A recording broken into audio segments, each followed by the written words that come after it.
అలానే మిస్ రావు 2 గంటల్లో తిరుమల తిరుపతి దేవస్థానంలో శ్రీవారిని దర్శించుకోవచ్చు. ఇది నమ్ముదామా, నమ్మచ్చా, ఇది సాధ్యమా అనేది చర్చ జరుగుతుంది. కానీ ఇది సాధ్యమే అని చెప్పి ఇప్పుడు కొత్తగా ఉన్నటువంటి ఈవో కానీ లేదా కొత్తగా ఉన్నటువంటి బోర్డు కానీ చెప్తూ ఉన్నాయి. అత్యాధునికమైనటువంటి సాంకేతిక పరిజ్ఞానాన్ని ఉపయోగించి ఆర్టిఫిషియల్ ఇంటెలిజెన్స్ ద్వారా 2 గంటల్లో దర్శనం సామాన్యులకు కూడా అయిపోయేలా చేస్తామని చెప్పి చెప్తున్నారు. కానీ ఇప్పుడు 2 గంటల్లో, 1 అవర్లో, హాఫ్ అన్ అవర్లో దర్శనం అయ్యేటువంటి వాళ్ళు ఎవరున్నారు? విఐపీలు, అలాగే బిగినింగ్ బ్రేక్ దర్శనానికి సంబంధించినటువంటి వాళ్ళు అరగంట, గంట, 2 గంటలు ఇలా దర్శనం అయిపోతుంది. మిగతా వాళ్ళకి 18 గంటలు, 20 గంటలు, మినిమం 12 గంటలు ఇది జరుగుతున్నటువంటి వ్యవహారం. కానీ సామాన్యులకి మేము దర్శనం బాగా కల్పించడానికి తక్కువ సమయంలో ఏర్పాట్లు చేస్తున్నాము అనేది ప్రకటనలకే పరిమితం అవుతుంది. ఆచరణలో అది ఎక్కడా కూడా కనిపించట్లేదు. ప్రయత్నాలు చేస్తున్నారేమో కానీ అది ఆచరణలో కనిపించట్లేదు.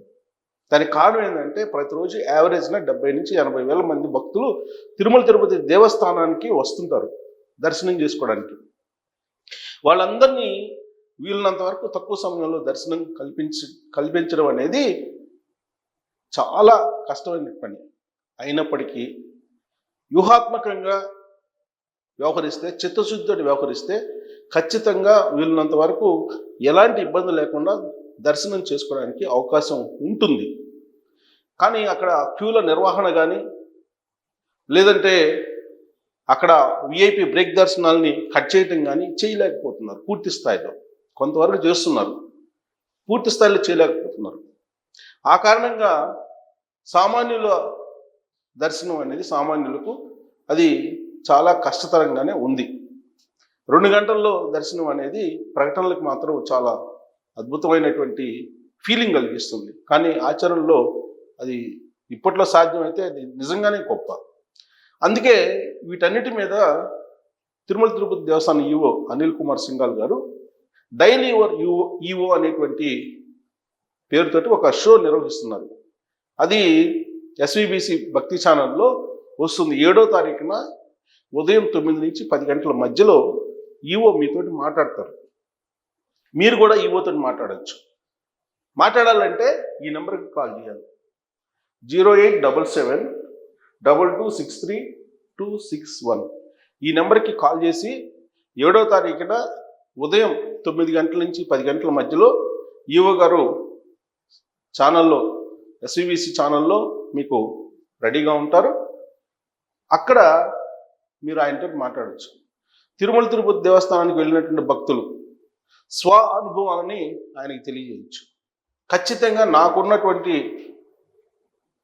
అనుభవం, అభిప్రాయం ప్రకారం వీలున్నంత వరకు అనిల్ కుమార్ సింఘాల్ గారు సార్ట్అవుట్ చేస్తారు ప్రాబ్లమ్స్ని. అయితే ఆయన్ని చేయనివ్వాలి. కొంతమంది అడ్డుపడేటువంటి పరిస్థితి కూడా లేకపోలేదు అక్కడ. ఆయన కనుక పూర్తి స్థాయిలో స్వేచ్ఛగా చేయగలిగేటువంటి పరిస్థితులు ఉంటే వీలున్నంత వరకు సామాన్య భక్తులకి దర్శనం సౌకర్యంగానే లభిస్తుంది. అక్కడ అలాంటి పరిస్థితి ఉండదు. పొలిటికల్ ఇన్ఫ్లుయెన్స్ ఉంటుంది, అలాగే అధికార దర్పం ప్రకటించేటువంటి వాళ్ళు ఉన్నారు అక్కడ. గత ప్రభుత్వంలో ఉండేటువంటి పెద్దలు ఇప్పటికీ కూడా ఇన్ఫ్లుయెన్స్ చేసేటువంటి వాళ్ళు అక్కడ ఉన్నారు. ఇవన్నీ ఉన్నాయి. వీటన్నిటిని సార్ట్అవుట్ చేస్తున్నామని చెప్తున్నారు. కానీ దాదాపుగా ఎక్కడ సార్ట్అవుట్ పూర్తి స్థాయిలో కాలేదు. ఇవాళకి కూడా మాజీ మంత్రులు హ్యాపీగా ఒక 10 మందిని వేసుకుని వెళ్తున్నారు, బాగా దర్శనం చేసుకుని వస్తున్నారు. అలాగే తెలంగాణలో ఉండేటువంటి కొంతమంది అక్కడికి వెళ్తున్నారు, హ్యాపీగా దర్శనం చేసుకుంటున్నారు. బీఆర్ఎస్ పార్టీ వాళ్ళు కానీ, అంటే పార్టీలకు అతీతంగా దేవదేవుడిని చూడాలి, దీంట్లో ఎలాంటి సందేహం లేదు. కాకపోతే మీరు బిగినింగ్ బ్రేక్ దర్శనాలు లేదంటే ప్రోటోకాల్ దర్శనాలు ఎక్కువ ఇచ్చినందువల్ల సామాన్య భక్తులకి ఇబ్బంది కలుగుతుంది. అలాగే ఆన్లైన్ బుకింగ్లో ఒక పెద్ద గ్యాంబ్లింగ్ నడుస్తుంది. ఇది గతంలో కూడా 2-3 వీడియోలో నేను చెప్పాను. ఆర్జిత సేవల్లో కానీ అలాగే 300 రూపాయల స్పెషల్ దర్శనాల్లో కానీ ఆన్లైన్లో బుకింగ్ చేసుకునేటువంటి సమయంలో ఫస్ట్ 5 మినిట్స్ ఓపెన్ కావట్లేదు. ఒకవేళ ఓపెన్ అయినా కానీ బుక్ కావట్లేదు. బుక్ చేయడానికి టైం తీసుకుంటుంది. ఈ టైం లోపల టికెట్స్ని ఎవరో తీసేసుకుంటున్నారు అనేటువంటి అభిప్రాయం చాలా మందిలో ఉంది. దీన్ని సార్ట్అవుట్ చేయాలి. లేటెస్ట్గా వచ్చినటువంటి సాంకేతిక పరిజ్ఞానంతో ముందు ఎవరైతే ఈ స్లాట్లను బుక్ చేసుకుంటున్నారో వాళ్ళని కట్టడి చేయాలి. దాంతోపాటు తిరుమల తిరుపతి దేవస్థానం కొండ మీద కొండ కింద కొంతమంది బ్రోకర్స్ ఉంటున్నారు. స్వయంగా నాకే ఫోన్ నెంబర్లు పాస్ చేసి నా ఫేస్బుక్ అకౌంట్లో అలాగే నా సోషల్ మీడియా అకౌంట్లో మీకు దర్శనం కావాలంటే ఈ నెంబర్కి కాంటాక్ట్ చేయండి అని చెప్పి కొన్ని నెంబర్స్ పెట్టేస్తున్నారు. ఆ నెంబర్స్ ఫోన్ చేసి అడిగితే మీరు మీడియా కాబట్టి మేము చెప్పం అంటే నా నెంబరు డిస్ప్లేలో వస్తుంది అని చెప్తున్నారు. అంటే ఇవాళకి కూడా గతంలో ఏ విధంగా అయితే దందా నడిచిందో ఇంచుమించుగా అలాంటి దందా అంత తీవ్రత లేకపోయినప్పటికీ కొంతమేరకు తగ్గినప్పటికీ కూడా దందా అయితే నడుస్తూ ఉంది. బ్లాక్లో టికెట్లు అమ్ముకుంటున్నారు. దానికి కారణం ఏంటి అని అంటే అక్కడ ఉన్నటువంటి కొంతమంది స్టాఫ్ కోఆపరేట్ చేయట్లేదు కొత్త పాలక వర్గానికి అనేది కూడా వినిపిస్తుంది. అన్యమతస్తులు ఎవరైతే ఉన్నారో వాళ్ళని తొలగిస్తూ ఉన్నారో తొలగించారు. అలాగే తిరుమల తిరుపతి దేవస్థానం పైన హైదరాబాద్లో ట్రాఫిక్ ఎలా ఉందో అలా ఉంటుంది అక్కడ. అలాంటి పరిస్థితి ఎందుకు వచ్చింది అంటే అక్కడ అనేక మంది కార్లలో వెళ్ళేటువంటి వాళ్ళు ఉన్నారు, ప్రైవేట్ వెహికల్స్లో వెళ్ళేటువంటి వాళ్ళు ఉన్నారు. వాళ్ళందరికీ రూమ్స్ అనేది గగనం, రూమ్స్ దొరకట్లేదు. రూమ్స్ కోసం రకరకాల ప్రయత్నాలు, రకరకాల ఇన్ఫ్లుయెన్స్ చేసేటువంటి వాళ్ళు అనేక మంది ఉంటారు. ఆ ఇన్ఫ్లుయెన్స్ చేసినా కానీ మీరు గంటల తరబడి అక్కడ ఈఓ ఆఫీస్ దగ్గరనో జేఈఓ ఆఫీస్ దగ్గరనో లేదా ఇతర ప్రాంతాల్లోనూ వెయిట్ చేయాల్సినటువంటి పరిస్థితి. ఇలాంటి సిచ్యువేషన్ని లేకుండా చేయడానికి తిరుపతిలో తిరుమల కింద అలిపిరి దగ్గర లేదంటే తిరుపతిలో ఒక 50 ఎకరాలు ఐడెంటిఫై చేశాము అని చెప్పి చెప్తుంది పాలకవర్గం. ఆ 50 ఎకరాల్లో రూమ్స్ కాటేజెస్ అన్నీ నిర్మించి తిరుపతిలోనే స్టే చేసి దర్శనానికి పైకి వెళ్ళేలాగా బస్సులను కూడా ఏర్పాటు చేయడానికి ఇప్పుడున్నటువంటి పాలకవర్గం ప్రయత్నం చేస్తూ ఉంది. సో ఈ విధంగా ఒక్కొక్క సమస్యను పరిష్కరించేదానికి ప్రయత్నం చేస్తూ ఉన్నారు. అయినప్పటికీ కూడా దాన్ని ప్రక్షాళన చేయటం అనేది అంత ఈజీ కాదు. ఈవో కనుక పూర్తి స్థాయిలో బాధ్యతలు ఇచ్చేసి ఆయన కనుక స్వేచ్ఛని ఇచ్చేస్తే, పొలిటికల్ ఇన్ఫ్లుయెన్స్ లేకపోతే చాలా వరకు వీళ్ళంత వేగంగా జరుగుతాయి. 2 గంటల్లో దర్శనం అని చెప్పి ప్రకటనలు ఇవ్వగానే అందరూ ఆశపడతారు, కానీ అది సాధ్యం కాదు.